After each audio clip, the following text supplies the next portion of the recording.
Buenos días, tengo en la línea a don Ángel Verdugo, que como usted sabe, es una persona que tiene una visión muy profunda de las cosas y hoy le quería yo platicar con él sobre esta iniciativa que han promovido el presidente como iniciativa prioritaria, que ya ve usted que se brincan todos los procesos y para sacarla con premura, porque ¿qué tan conveniente es en la cuesta de enero, que yo creo que se va a prolongar muchísimos meses más, sacar algo que lo que implica es el encarecimiento de energía eléctrica cuando la gente está muy preocupada porque le están llamando a los bancos para cobrarle la tarjeta, que le están llamando a los bancos para cobrarles el crédito del auto, le están llamando para preguntarles y decirles e insistirles de cuándo van a pagar la hipoteca?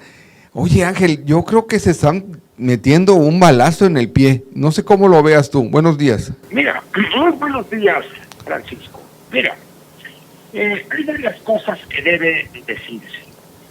Esto de no aumentar el precio para el consumidor, por supuesto, de la electricidad, del diésel, del gas, de las gasolinas, etcétera, etcétera, ha sido una enganifa barata y muy pura.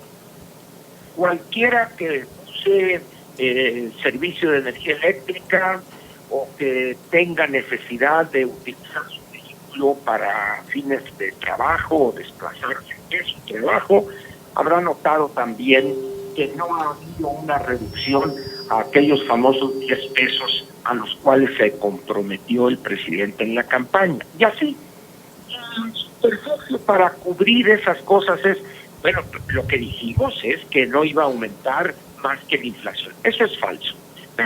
Pero finalmente aumenta menos que la inflación o la inflación esperada, un poco más.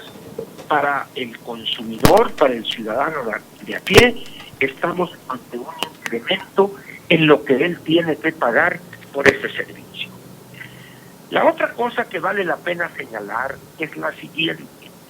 Durante el sexenio del presidente Peña, después de, vamos a decir, de 1938, cuando viene la expropiación de los activos de las compañías petroleras, y en 1960, cuando el presidente Adolfo López Mateos compra de un grupo pequeño de inversionistas canadienses las últimas acciones que quedaban en manos de extranjeros y que se consolidó, concretó lo que se llamó la nacionalización definitiva de la industria eléctrica, no había habido un cambio en materia energética. Te has de acordar que prácticamente Petróleos Mexicanos y Comisión Federal de Electricidad eran los puntales, los pilares del desarrollo, y que Pemex y el futuro de la patria íntimamente ligados, y una cantidad de tonterías que se entendían, no se justificaban, pero se entendían en los años 30 del siglo pasado. Todavía allá con Díaz Ordaz, o con López Mateos, Díaz Ordaz, y quizá con Echeverría antes de la gran debacle, pero en estos momentos, cuando estamos entrando al tercer decenio del siglo XXI, esas manifestaciones o esas palabras o esas expresiones no pasan de ser un intento fútil, absurdo, de querer replicar el pasado. ¿Y por qué digo esto? El presidente, como no tiene hoy los medios para modificar la Constitución, no puede echar atrás la reforma energética.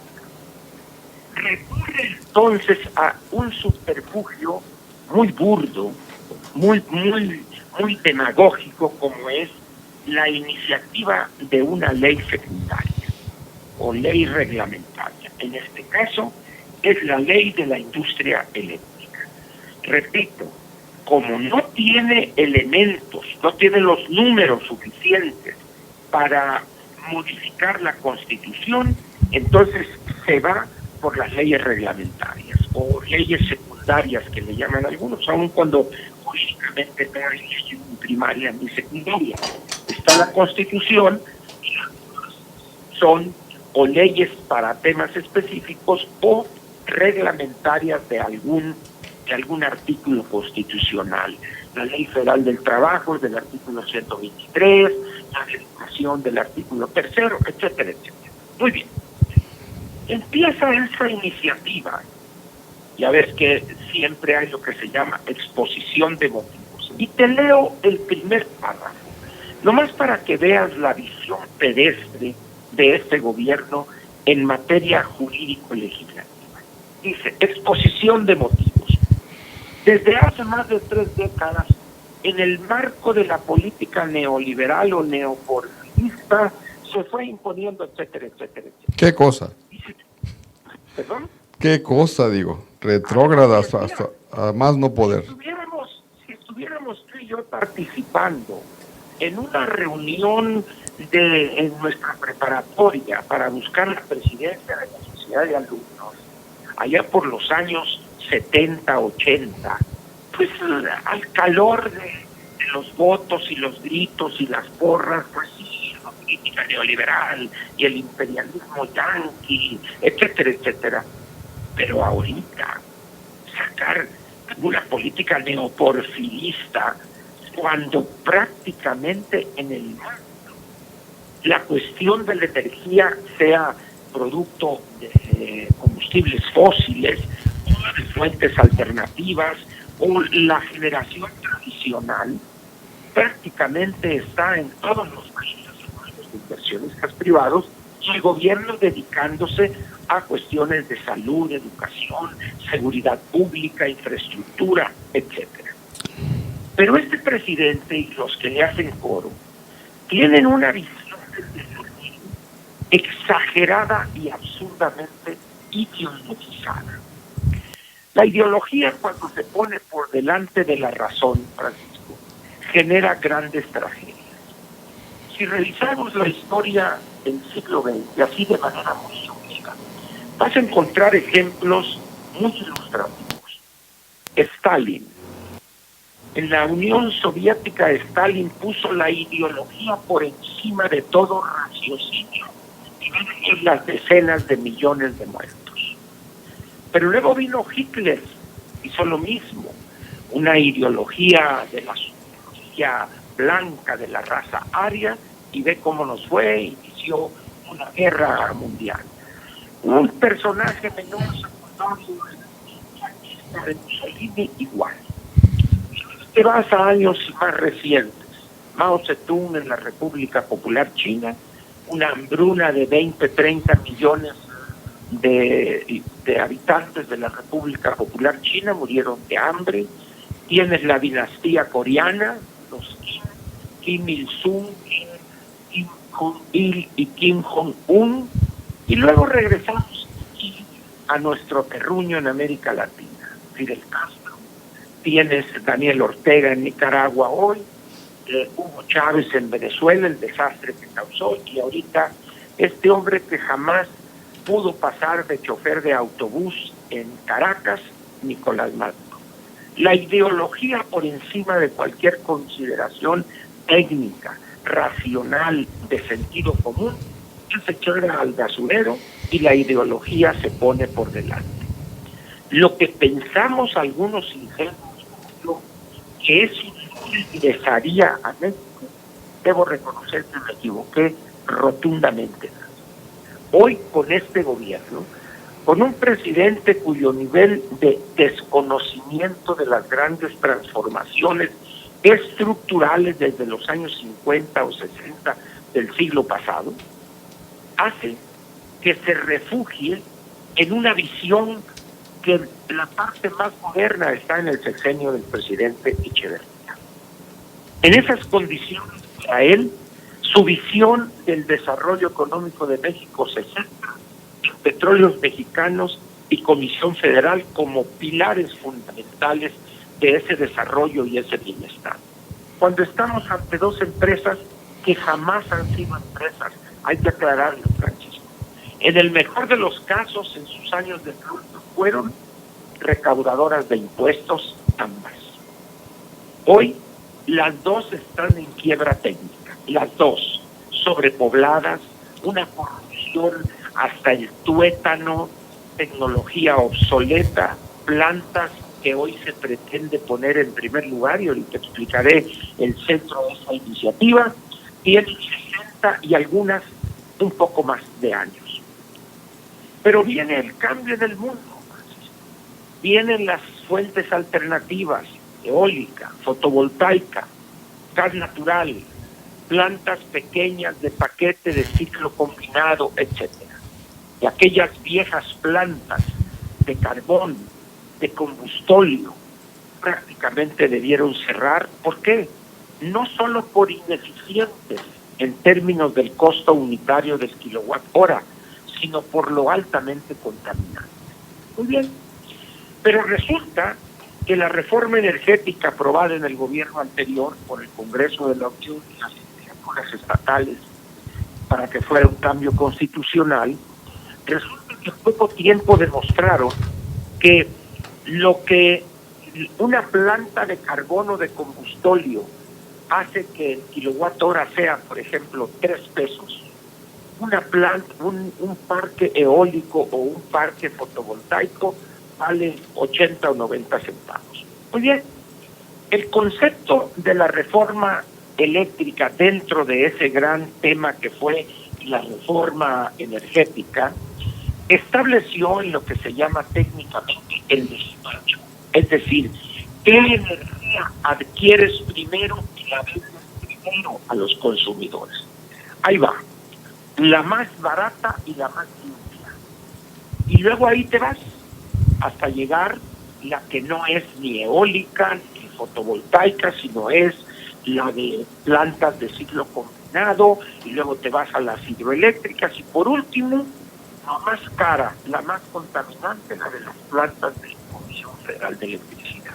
Muy bien, pero repito, en poco tiempo se demostró que esas plantas o esa empresa, entre comillas, Comisión Federal de Electricidad, está quebrada, costos altísimos unitarios, altísimos, de tal manera que no hay viabilidad alguna para esa empresa. Muy bien, entonces dicen, crecer, porque poco a poco se va a ir viendo que yo le compro a estas empresas que generan electricidad a partir del viento y a partir de la luz solar, y yo lo tengo que vender a 3 pesos cuando lo compro a 90 centavos. ¿Por qué? Porque no tendría ni para pagar los sueldos ni las pensiones de Comisión Federal de Electricidad. Y como no pueden cambiar la Constitución, como te dije al principio, ¿qué hacen? Pues vámonos a la ley reglamentaria, y ahí, ¿qué hacemos? Cambiamos en una cosa de voltear, como dicen en mi tierra, poner patas para arriba el orden de prelación. Y aquel que estaba en el cuarto lugar lo pongo en el primero. Comprar primero la energía producida por las plantas de Comisión Federal de Electricidad. Oye, pero son las más sucias, son las más contaminantes y las más caras en costo unitario. Pero es nuestra el nacionalismo, el puntal. Y luego, las hidroeléctricas. Oye, pero las hidroeléctricas, en primer lugar, son caras de operar, mantenimiento muy caro porque son ya viejos, esas turbinas, etcétera. Pero además resulta, fíjate el absurdo, Francisco, están concentradas las más grandes en el sureste del país, Chiapas fundamentalmente, donde hay muchos ríos con mucha agua y muchas lluvias, pero hay poca demanda de energía eléctrica. ¿Por qué? Porque son regiones del país sumidas en el atraso, de tal manera que dice, oye, aquí tengo mucha agua, puedo generar con una hidroeléctrica electricidad, sí, pero ¿a quién se la vas a vender? Bueno, pero es que allá en el centro, en el Bajío, se requiere, pero ¿dónde están las líneas de transmisión que no tienes? Y en el norte y centro del país tienes tú poca agua, no tienes ríos, pero tienes una gran demanda de electricidad, pero tienes viento, tienes sol. Bueno, pues vamos a hacerlo eso. Muy bien, cambias totalmente la prelación, de tal manera que dejas tú en tercer lugar a las plantas o a los parques eólicos y parques fotovoltaicos. Dices, ¿cómo es posible? ¿Y qué va a suceder, Francisco, con los contratos de compra que hiciste tú con grandes compañías españolas, canadienses, norteamericanas, alemanas? Simplemente vas a dar de un plumazo, vas a dar un giro de 180 grados en un contrato que firmó el Estado mexicano, que además fue una licitación internacional. Ese es el mensaje más grave que está enviando esta iniciativa. Le estás diciendo tú a los inversionistas extranjeros, pero también, ojo, Francisco, a los locales, que no estás dispuesto a respetar el contenido de los contratos. ¿Por qué? Porque ideológicamente tú estás en contra de la empresa privada. Ese es el gran peligro que representa esta iniciativa de ser aprobada.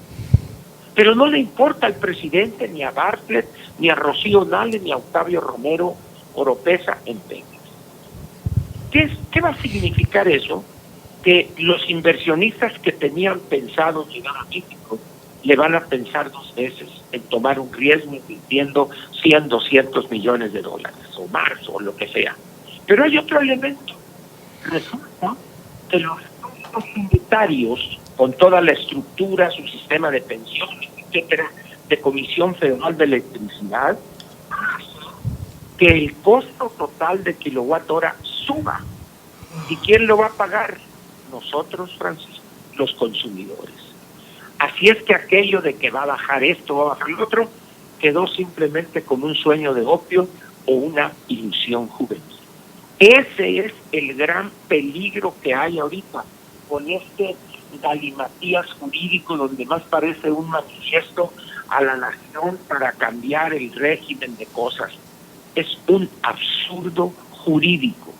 Ahora, ¿cuál va a ser la respuesta de las empresas que han invertido, que tienen contratos vigentes? Va a ser interesante ver eso, Francisco. Ese pleito. Pero por lo pronto, como tú lo señalaste, tu recibo de la luz, para decirlo en términos coloquiales, va a subir. Oye, pero que esto, pero va a sobrevivir a los neoliberales, a los neoporfiristas, la Comisión Federal de Electricidad. Valdría la pena preguntarle a millones de mexicanos que cada mes o cada bimestre, dependiendo cómo te cobren, batallas para ver dónde pepenas dinero para poder pagar el recibo de la luz en zonas del país de altas temperaturas, como es en la península de Yucatán, como es Sonora, cuando de los meses de mayo a octubre es prácticamente que te cuelguen cuando llegue el recibo de la luz. Pero eso a este gobierno y a su presidente no le importa en lo más mínimo. ¿Verdad? Eso es lo que hay con esta. Y ya para ponerle una cerecita al pastel, sí, no hay ni habrá vacunas. El proceso de vacunación prácticamente ya es hoy un rotundo fracaso. Diga lo que diga Ebrard, diga lo que diga López-Gatell y diga lo que diga, si es que puede hablar bien, López Obrador. Esas son las realidades que nos va a tocar vivir, Francisco, y pues ni modo, a seguirle. Es mi comentario de esto. Te agradezco mucho, Ángel, y te mando un abrazo y esperemos que tu boca de profeta no convierta en realidad lo que todos estamos viendo. Esperemos pues. Un abrazo y gracias, y saludos a toda la audiencia. Gracias. Gracias, Ángel.